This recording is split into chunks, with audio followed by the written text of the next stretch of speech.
फरवरी 2022 में रूस ने यूक्रेन पर आक्रमण किया था और ये युद्ध अभी तक खत्म नहीं हुआ है। रूस ने यूक्रेन की कुल जमीन के 5वें हिस्से पर कब्जा कर रखा है, यानी कि यूक्रेन के 1000 किलोमीटर से ज्यादा की जमीन पर रूसी फौज डेरा डालकर बैठी हुई है। डोनेट्स्क के Donbas, Luhansk, Zaporizhzhia, Kherson, Mariupol, Melitopol, Bakhmut और रोबोटाइन जैसे इलाके अभी भी रूस के कब्जे में हैं। लेकिन रूस से अपने इलाके को आजाद कराने के लिए 4 जून 2023 को यूक्रेनी सेना ने जवाबी कार्रवाई शुरू की थी, जिसे काउंटर ऑफेंसिव का नाम दिया गया था। लेकिन यूक्रेन के राष्ट्रपति व्लादिमीर जेलेंस्की की गलत नीतियों की वजह से ये जवाबी कार्रवाई पूरी तरह से विफल हो गई और यूक्रेन रूस से सिर्फ कुछ ही वर्ग किलोमीटर जमीन आजाद कर पाया।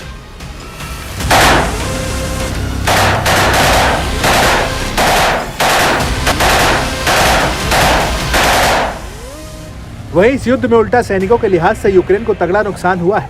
रूसी रक्षा मंत्रालय का कहना है कि जवाबी कार्रवाई में यूक्रेन के 1,25,000 से ज्यादा जवान और हजारों सैन्य उपकरण युद्ध की भेंट चढ़ गए और युद्ध की शुरुआत से लेकर अब तक यूक्रेन के 1.5 लाख से ज्यादा सैनिक मारे गए हैं।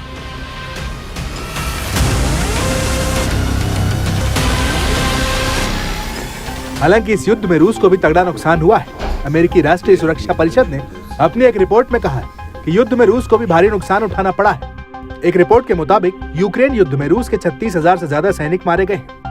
यह आंकड़ा रूस में पुतिन विरोधी समूह ने इकट्ठा किया है। ये लोग रूस में अलग अलग न्यूज़पेपर और वेबसाइटों पर श्रद्धांजलि की खबरों की तलाश करते हैं और फिर मारे गए रूसी नागरिकों के परिवार या सदस्यों से संपर्क करके जानकारी जुटाते हैं। इन समूहों का अनुमान है कि युद्ध में रूसी मौतों का अनुमान 47,000 से लेकर 70,000 के बीच है।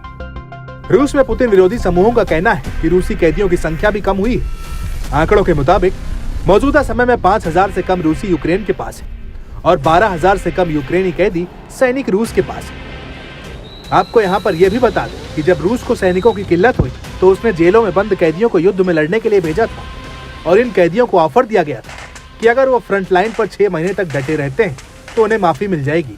और यही वजह है कि रूस की जेलों में कैदियों की संख्या भी तेजी से कम हुई थी।